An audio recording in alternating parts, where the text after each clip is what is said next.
Welcome to today's webinar, Getting to Know CCC. And just before I jump into the content, I'll quickly introduce myself. My name is Matthew Lariviere. I am a Senior Export Advisor with CCC. Been with the organization now for about 10 years in a variety of roles. And currently my team and I are responsible for customer acquisition at CCC. So growing the number of Canadian exporters, Canadian businesses that can use our services and work with us. And I think the best way to think about my team and I is kind of like a front door for CCC. So all new onboarding, all new questions, they'll typically come in through my team and I. So any questions moving forward or reaching into CCC probably will be dealing with my team. So great to be here today and be able to speak to you about a little bit what our priorities are and what we're looking at, in the next couple months and in the future. So just a few quick housekeeping items. Today, I'll be covering some key takeaways from who is CCC and what is it that we do, what are the services available to Canadian businesses that CCC offers, where to find foreign government opportunities, and how to get started working with us. What are the next steps? What does the onboarding look like? What would you need to know? And if you're just to go to who should be attending this type of webinar, Canadian companies that are offering solutions to any level of government, really. That could be federal government, that could be a state-owned enterprise, that can be provincial or state level, even municipal, and the solutions that those offer can vary across many sectors, everything from clean technologies to infrastructure to defense to services. We really do like to say that we're sector agnostic. So as long as you've got a solution that's being marketed to a government buyer, maybe there's something that we can do there. Without further ado, I'll jump right into it, and we'll save some time at the end for a Q&A. We hope to make this as interactive as possible. So please, I'd encourage you to type your questions in the chat, and either my colleague on the back end here, Anu, will respond directly in the chat with CCC information, a link to respond to your question or respond directly, or if not, I'll get to it and I'll respond. And for all those questions that we're not able to answer during the webinar, we'll again encourage you to send us a note separately, and we'll certainly make sure to follow up after. For those who don't know, CCC, headquartered in Ottawa, Canadian Commercial Corporation, is a federal crown that operates at the crossroads of commerce and international relations to help Canadian businesses succeed in really highly complex and highly competitive foreign government procurement market. And the CCC plays an important role in advancing Canada's international trade agenda by facilitating exports across diverse sectors. So we're part of the trade portfolio, along with our colleagues, perhaps better known at the Trade Commissioner Service as part of Global Affairs, and Export Development Canada, EDC. We all help Canadian exporters, but the tools in which that we have to do so all vary, of course, and are different. So what makes CCC unique compared to our partners at the Trade Commissioner Service and EDC is really our ability to sign commercial contracts with foreign governments, so Ministry of Environment or Ministry of Defense in Peru, for example, and then subcontract that work back to a Canadian exporter. This is a unique contracting mechanism that's really only available to a handful of countries. Really has this model, and CCC has it, and CCC is Canada's version of that. So really the purpose of today's webinar is to encourage Canadian companies to take full advantage of this government to government contracting vehicle that CCC offers to Canadian companies and foreign government buyers. Just in terms of context, to help situate a little bit about our size and impact at CCC is, we've been around for 75 years, over 75 years now, and helped Canadian companies win, now over billions of dollars in contracts with national, state, and municipal governments and state-owned enterprises around the world. So between 2019 and 2024, I think we facilitated close to $16 billion worth of successful commercial contracts in over 30 countries. And, like I mentioned off the top, we're able to work in pretty much every sector, although there are some exceptions, certainly. But where we see the greatest demand for these government to government contracts are usually in sectors where that procurement is of national importance, usually a strategic area for the foreign government. So think aerospace, defense, ICT, clean technologies. As of recently, I would include agriculture in that area as well. Anything to do with food security, green energy, the nuclear sector as well. So yeah, so I think a pretty broad portfolio of sectors that we cover.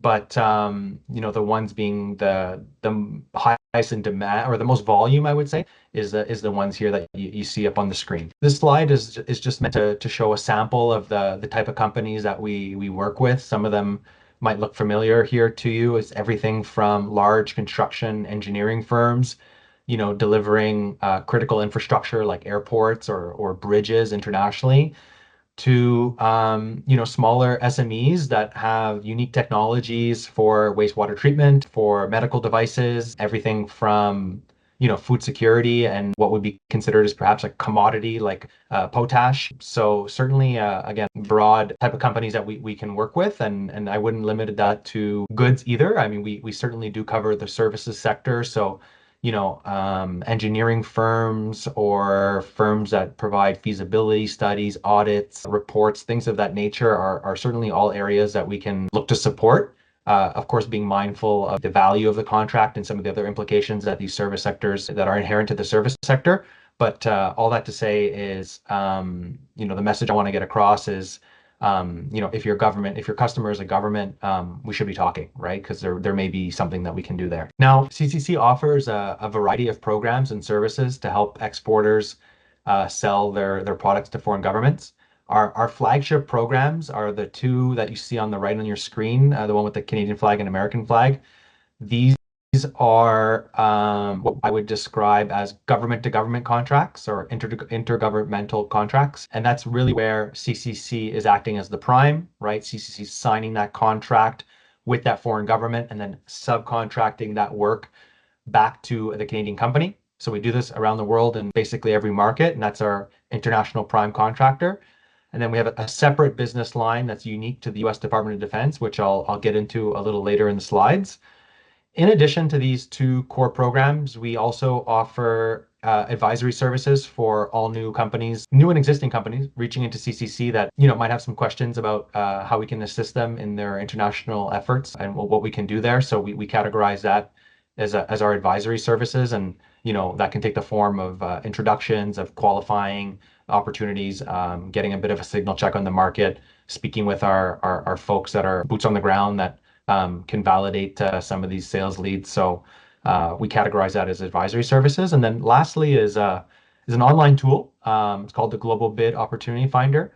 It's basically a database of procurement opportunities all in one single window for Canadian companies to access, totally free, funded by the Government of Canada. And again, I'll touch a little bit more in detail a little bit later in the presentation of what that entails.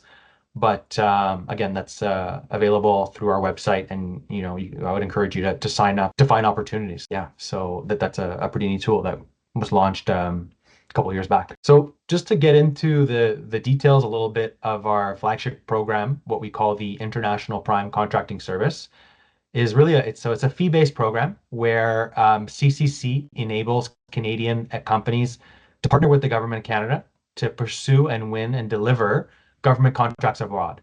And as I mentioned, this works with all levels of government. And I just want to put up a screen here, a simplified visual, just to illustrate a few of the different parts of the process and what's entailed. And as you can see, there's a few parties involved, of course. One, the Canadian exporter at the bottom left on your screen there, and the foreign government buyer on the right. So if we start with the company, the Canadian company, we see that the buyer receives the goods from the Canadian company. However, the CCC acts as the prime contract, right? So CCC will be signing a commercial contract with the foreign government, and then we'll be subcontracting that obligation back to the Canadian company. But the Canadian company supplies the products or services directly to the buyer, right? We're not a middleman in that respect, right? We're financially CCC is financially administering the contract, and then in turn creates essentially a mirror back-to-back contract that passes the obligations back to the Canadian company. The value proposition in all this is that the prime contract that CCC signs between the foreign government and ourselves, of course, has the legal effect of being signed in the name of the government of Canada. So it is accompanied by a performance guarantee. So the procurement is now de-risked from the buyer side in that they are now dealing with the government of Canada on their sale contractually, which de-risks the procurement for them, right? So it brings a certain halo effect to the transaction that otherwise would not have been there.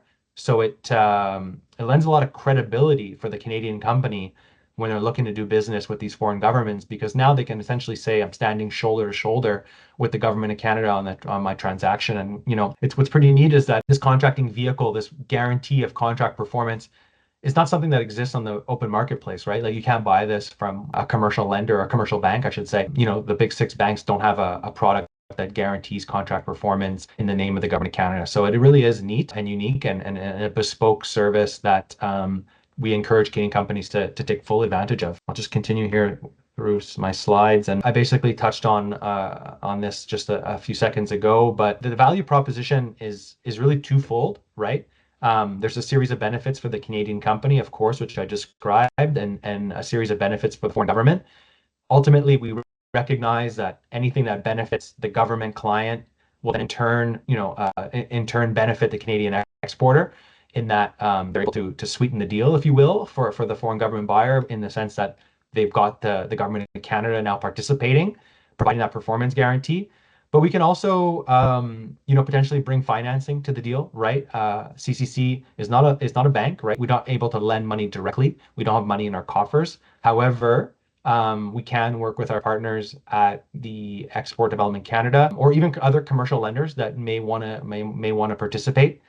So facilitating financing is something that we can. Buyer financing is certainly something that we can do. Also, the government to government contracting vehicle there that I'm describing gives the foreign government client the ability to procure on a directed basis. So it is an alternative procurement path that may be very much of interest, depending on the nature and the complexity and just the reality of what that government is looking to procure. For example, if we're talking about something that was strategic to that foreign government and was for instance, a campaign promise or something that was potentially canceled in the past or faced delays, turning to Canada through a government-to-government contracting vehicle, whereby CCC is assisting to find qualified Canadian suppliers, potentially getting financing involved, providing that performance guarantee, providing an expedited contracting path, can really be a really neat turnkey solution for that foreign government looking to get something that they need on an urgent basis. That's obviously all of benefit for the foreign government, which then trickles back to the Canadian exporter, of course. And then just the for the Canadian company, obviously having access to government buyers on a directed basis. It goes without saying that is obviously a great value add. Again, the value prop is certainly twofold, and it benefits as much the Canadian company as it does the foreign government client. Just a couple notes to keep in mind in terms of what makes a deal successful when it is in fact successful. Deal size can certainly be important, right? What we find is our average contract value is around the $10 million mark. That doesn't mean that we can't go lower. We certainly can. We have the fee structure to support that. However, what we notice is that for this government to government contracting model to materialize, typically foreign governments typically it will be a strategic procurement, right? It will be of national importance more often than not. So that means it's typically expensive, right? So anything that's sub $1 million starts to get low for the foreign government in terms of value for them to justify this alternate procurement path. And that doesn't mean that CCC doesn't want to engage on it. We certainly, happy to support and see what we can do there. It's just the reality is that the majority of these deals tend to be in the $10 million mark. Also, buyer side signals that are important, as I mentioned a few moments ago, is if there's a certain time constraint around it, if you're getting a sense that the buyer is time pressured, wishes to not run a full competition because they need to get something on an expedited basis, or if a previous tender or procurement had failed, this can all be very positive signals that CCC can look to that this deal might be a really good fit for CCC. And there's a few others there, but again, case by case, and we can certainly look at those as time goes on. CCC manages another business line. This is a business line with the U.S. Department of Defense. The program is called U.S. DoD Prime Contractor, and it allows for CCC qualified companies that are selected by a U.S. DoD buyer to execute contracts over $250,000 from Canada, with CCC being the prime contractor. So this program falls underneath the Canada-U.S. Defense Production Sharing Agreement, or DPSA for short. And it establishes Canada as a trusted procurement partner with the U.S. DoD and all its sub-agencies. Essentially, it's a bilateral trade agreement that allows for Canadian companies to compete on an equal playing field when dealing with U.S. DoD opportunities. And as, of course, you've no doubt seen in the news, this is a fluid situation under the executive order by President Trump that will be applying a 25% tariff to Canadian products in all sectors and no exemptions, so including defense. Now, although we see that there was a 30-day pause on these tariffs earlier this month, the situation is certainly fluid, and we recognize that there likely will be potential impacts, or there will be potential impacts on the DPSA and on this program activities. And what we're able to say at this time is Canadian companies that are exporting goods to the U.S. Department of Defense under a CCC contract for the U.S. DoD are in theory supposed to be covered by a duty-free clause in the contract. Essentially, the advice that we've received from our colleagues in the U.S. Department of Defense that also manage this program with us is existing DPSA customers should review their contract to confirm the inclusion of a clause, the DFARS clause 252-225, and just follow up with their CCC account manager or my team if there's any questions there.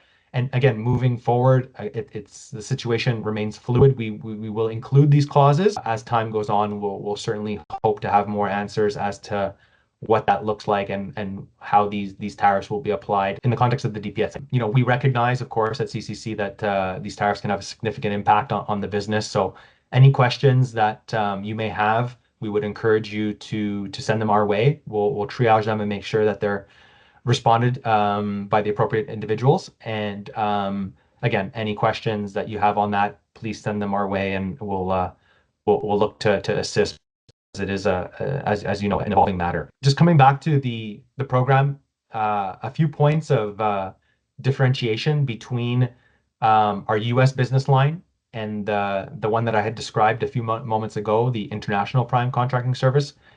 And of course, recognizing that some of this stuff is evolving, is first the U.S. DoD Prime Contracting Service, the work that we do with this program that I'm talking about right now, it's a free service. It's totally funded by the government of Canada. Means CCC does not charge any fees. I would note that the ways in which a deal typically develops, a contract materializes with the U.S. Department of Defense is different than the rest of the world. With the U.S. DoD, companies are responding to a public RFP. They're responding to a public tender in SAM.gov, the System for Awards Management.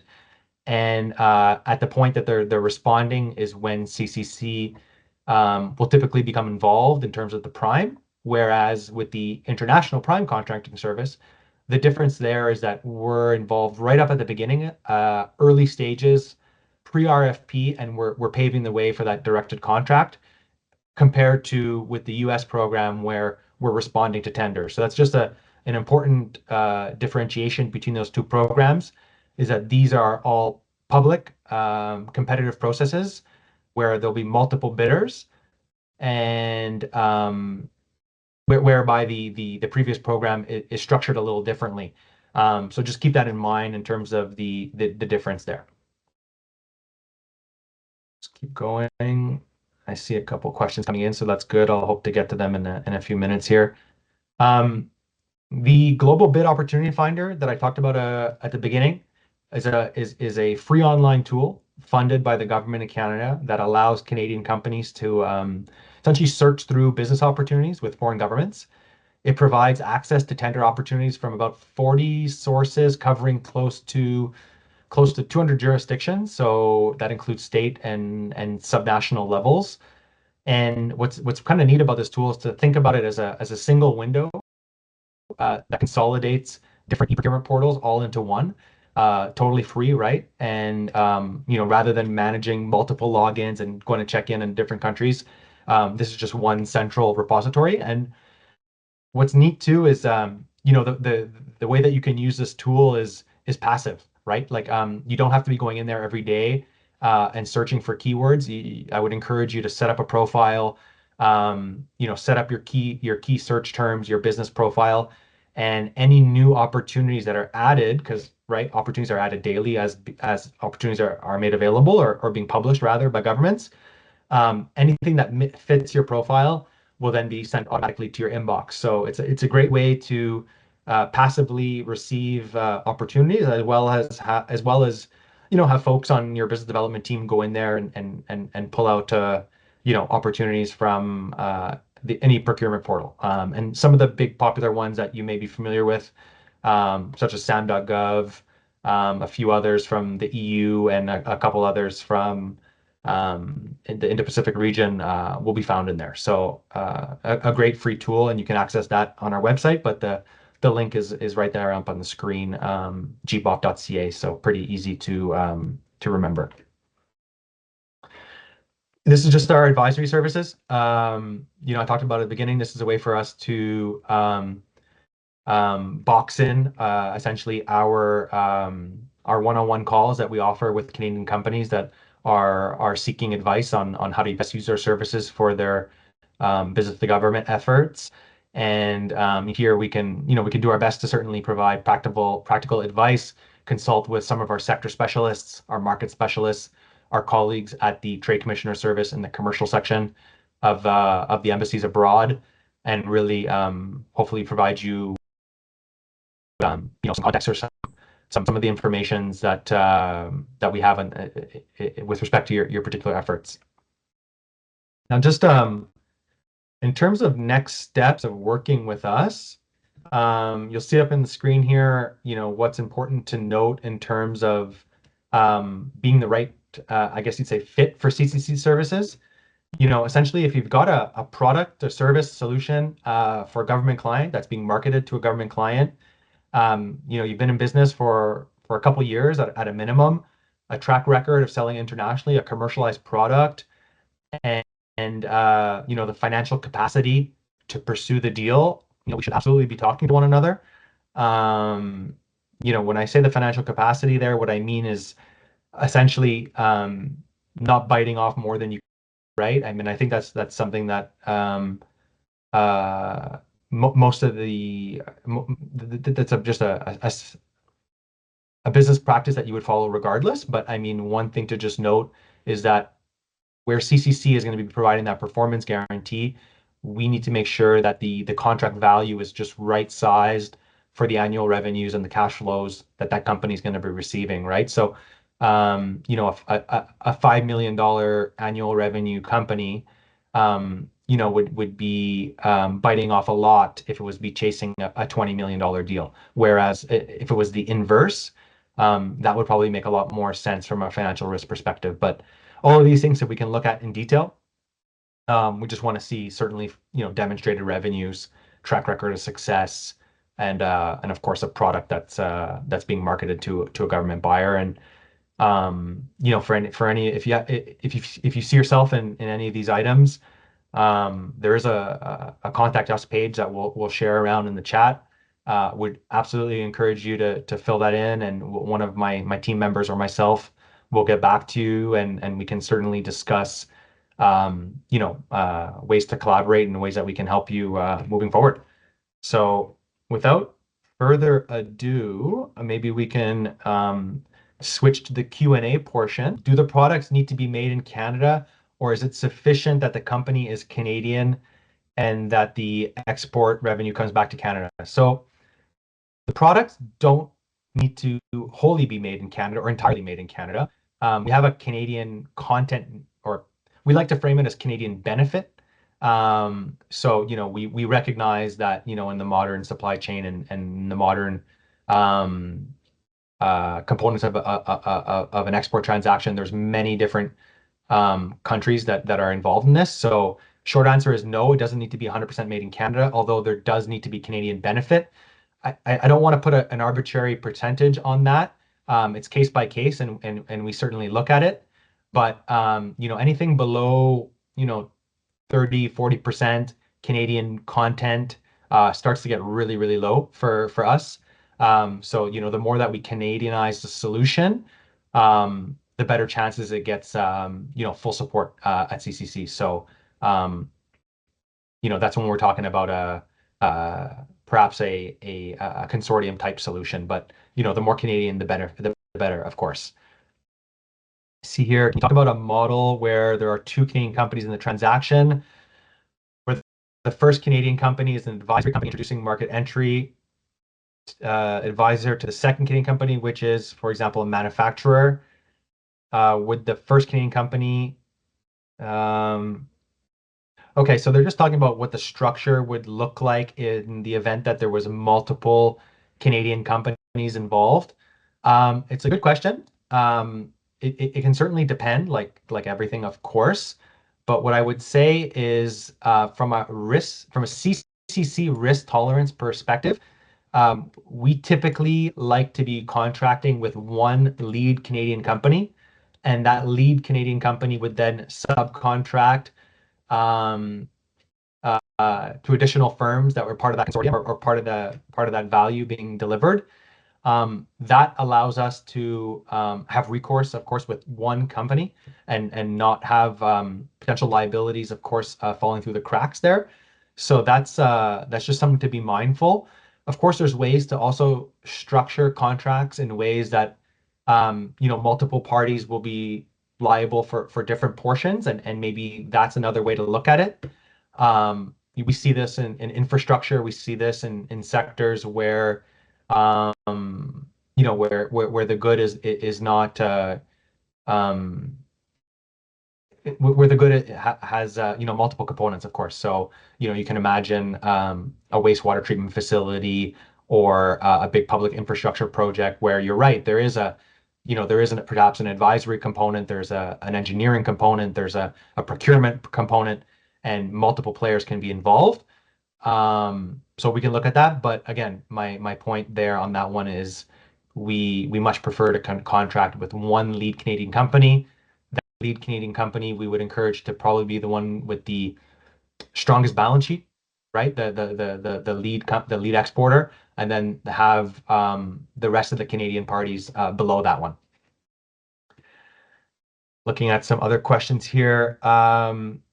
If we are meeting with companies with potential business in Europe, do we need to have CCC involved in the beginning?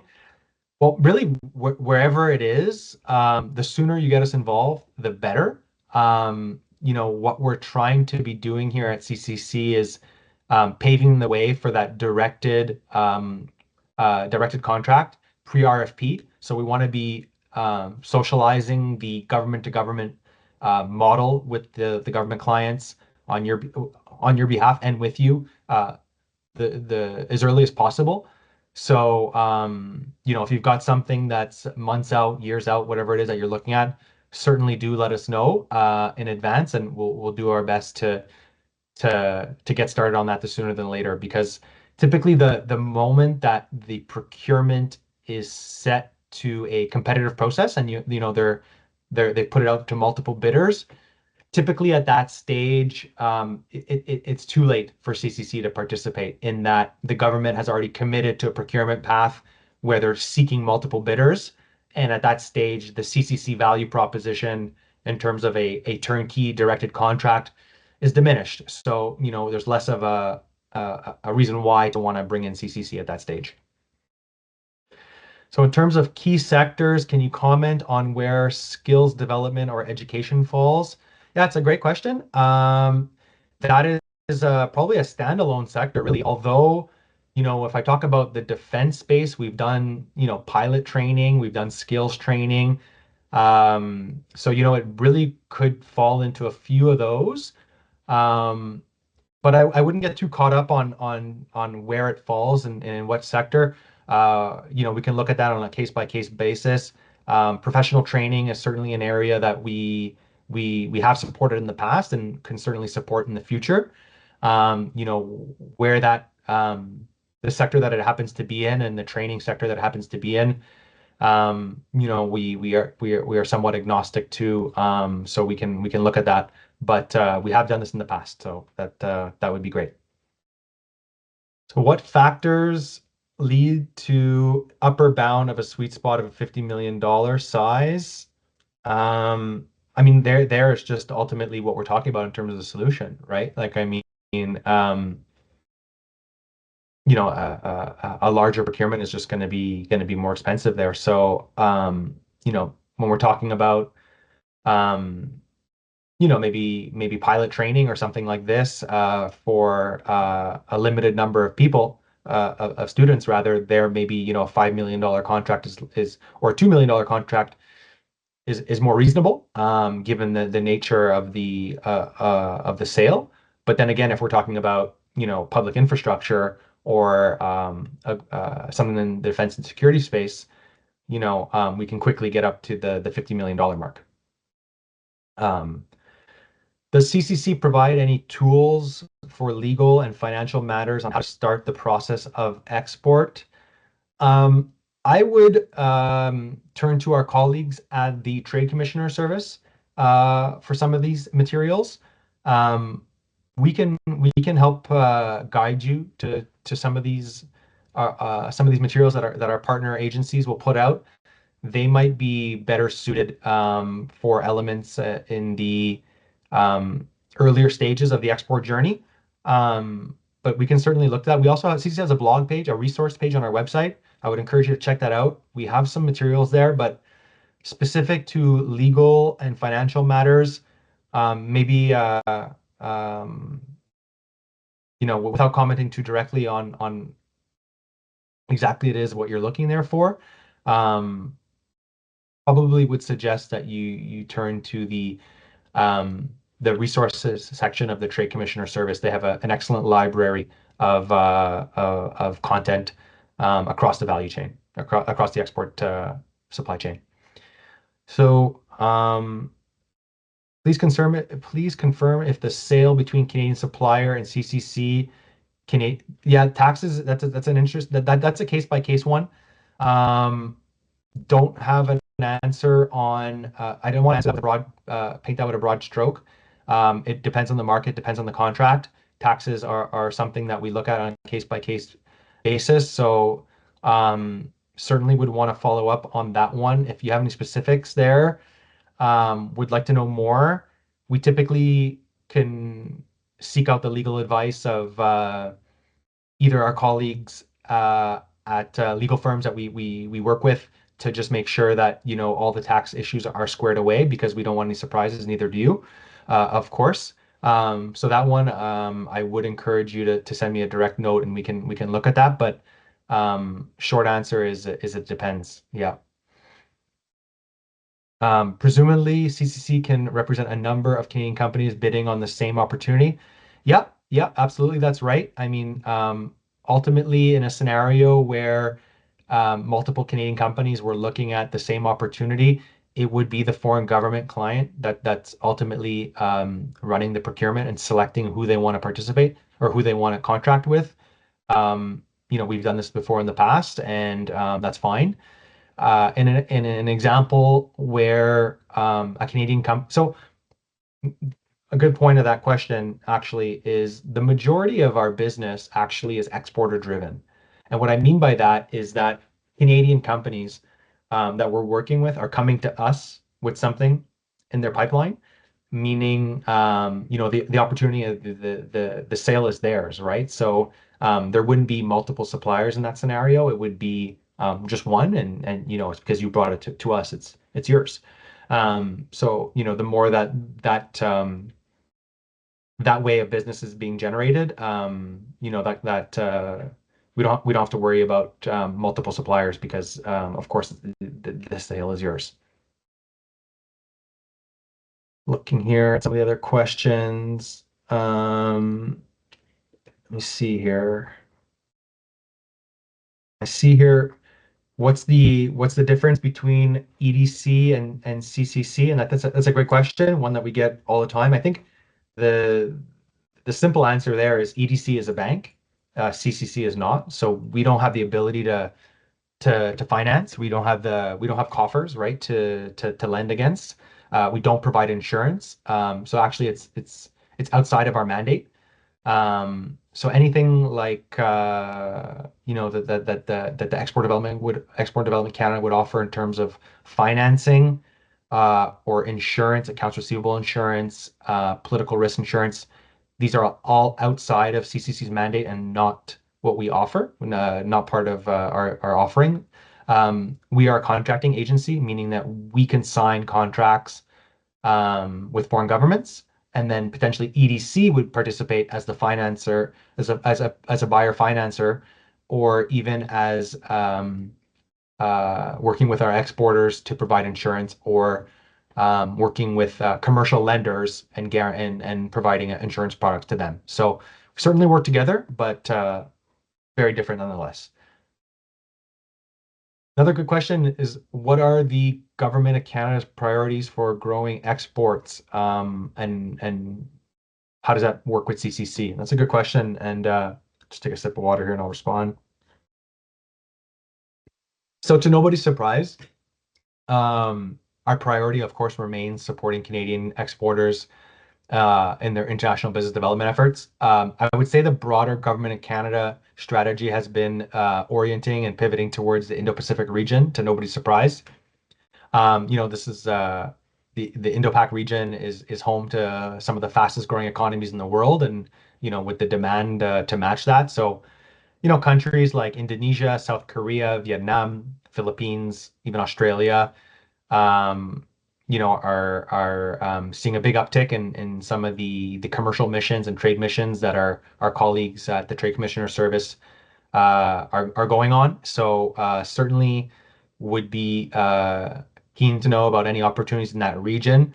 Diversification, of course, is a big priority and has been for some time. And I think moving towards this region and some of the growth that we're seeing on the demand demographic side is one that's pulling companies across many sectors, whether it's ag and some of the food security concerns, infrastructure, and needing to decarbonize and meet clean technology and meet climate objectives, either defense and security and things of that nature. This is all area where we're seeing increasing demand in this part of the world, and we have folks covering that region. So certainly where we're seeing some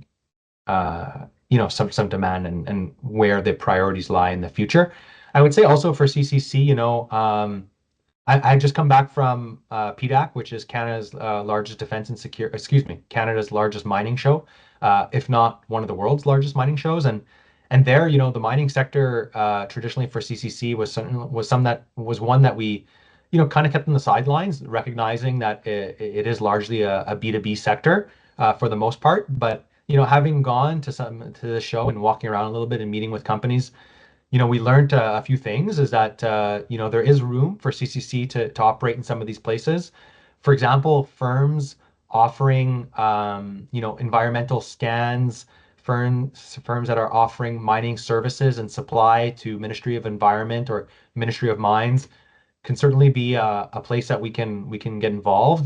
Think about geologic surveying.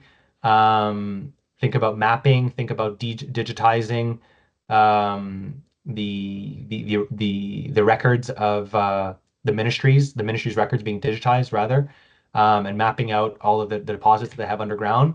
So this can be certainly a place that Canadian companies can participate in, and maybe CCC can do some work there. Anything to do with the infrastructure around a mine, right? So that could be wastewater treatment, that can be energy storage, battery storage for the mine itself or for the neighboring towns. It can also be clean technology solutions and engineering services. It can be audits, feasibility studies. And that's not only with the ministry. I mean, if we talk about a state-owned mine, a state-owned operated mine, which does exist in some parts of the world, like in Chile, for example, or in other parts of the Latin America, South America. There again, they may need mining services, looking to modernize a current mine and seeking again engineering services, feasibility studies, audits. These are all areas that CCC could potentially get involved in. So that's some of the things that we're seeing moving forward. Um, and we're out and about at events, right? CCC is traveling across Canada and around the world. So, if you see us at an event, please do flag us down and feel free to ask us any questions. We're happy to help, happy to see if we can support. And again, if not in person, obviously sending us a note virtually through our contact us page is certainly a great way to get in touch with us. And that's just that leads me here as a good segue into the next question is, what's the process of becoming a CCC exporter and working with us? And the first things first is, of course, booking that consultation call. And then after that, the process is mapped up on our website, but essentially it is going through a corporate due diligence, right? CCC offers that performance guarantee to the foreign government client, as I described. For us to be able to do that, um, we have to, make sure that we're working with a solid Canadian exporter on the back end to deliver these T's and C's on the contract that we're essentially flowing the obligations to. So as you would expect, we do a due diligence on the technical, managerial, financial, and responsible business conduct of the Canadian company. And that allows us to essentially endorse the Canadian company and support them in their efforts. And one of the other benefits of going through this process, and it's something that's pretty important to mention here, is companies that have screened in and gotten, and I put in air quotes, pre-qualified to work with CCC, can can request to be part of our sales and marketing material. So we have these capabilities guides that we call them internally. Essentially, it's sales catalogs with different pre-approved vendors and pre-approved Canadian exporters that have gone through this onboarding process, in which our folks use to socialize and share with government buyers that are inquiring what's available from Canada. So if you'd like to be part of that list, there is an onboarding process, and we can certainly look at going through that and completing the due diligence process to make sure everything checks out and have you guys included in that if that's something of interest. And we're building those out as we speak. So maybe that's a good action item for some next steps for folks that want to work with CCC. So I guess with that, I'll pause here. I'll just make sure that I've responded to everybody's questions. I see here just the ranges of fees. Yeah, it's a good question. It can be, so again, the US DoD, totally free. GBOF and that e-procurement portal, totally free. Advisory services, free. The international prime contracting services, it can range anywhere between 3 and 5%, depending on the nature and the risk of the transaction. The way it typically works, and just to use simple numbers, is let's say we're talking about $100 milestone payment. CCC will invoice the foreign government for $100. CCC will keep $5 to cost recover and financially administer the contract, keep our lights on essentially, and then disperse the $95 back to the Canadian exporter. So it's no one-time fee or lump sum payment up front or anything like that. It's really a pay-as-you-go model and draw down along the life of the contract. And the way I like to see it is, you only pay if you win, of course, and it's a fee that you ultimately are passing on to your customer, and that your margins need to be able to absorb for it. For contracts below $1 million, there we have a flat fee of $50,000. And that's because, for us, as you can appreciate, the cost to financially administer $1 million contract or a $5 million contract is largely the same. So we have to have that $50,000 flat fee. But again, contracts sub $1 million happen few and far between at CCC. So the answer there is between 3 and 5%. So I think I got everything. Let me just double check here. Is there a minimum or maximum contract value for CCC involvement? So the minimum there I touched on. I mean, while we can certainly do things below $1 million, it doesn't happen often. So in that sense, there is no minimum, but the average minimum, if that makes sense, is around the $10 million mark. Anything below that starts to, we don't see it too often, but it can certainly happen. And on the high end, it really can go as high as, we just recently did a big modernization program with with Atkins Realis for the modernization of a CANDU reactor, nuclear reactor, to shy of $1 billion with a B. So no issue there. Of course, there's certain approvals on the back end that CCC has to go through in terms of our ability to get to that within our own signing jurisdiction, but that's not a problem, and we can look at that. So yeah, no, in theory, no maximum per se. Yeah, I think that's it. I see one more question maybe trickling in here. No, we're good. All right. So with that, thank you very much for coming to today's webinar on getting to know CCC. Again, next steps, feel free to submit your inquiry to the Contact Us page. You can find that on our website. It'll be fielded by one of my colleagues or I, and we'll be happy to keep in touch and answer any questions you might have. And again, thank you very much. It was great to be here with you all today. Have a great rest of your day.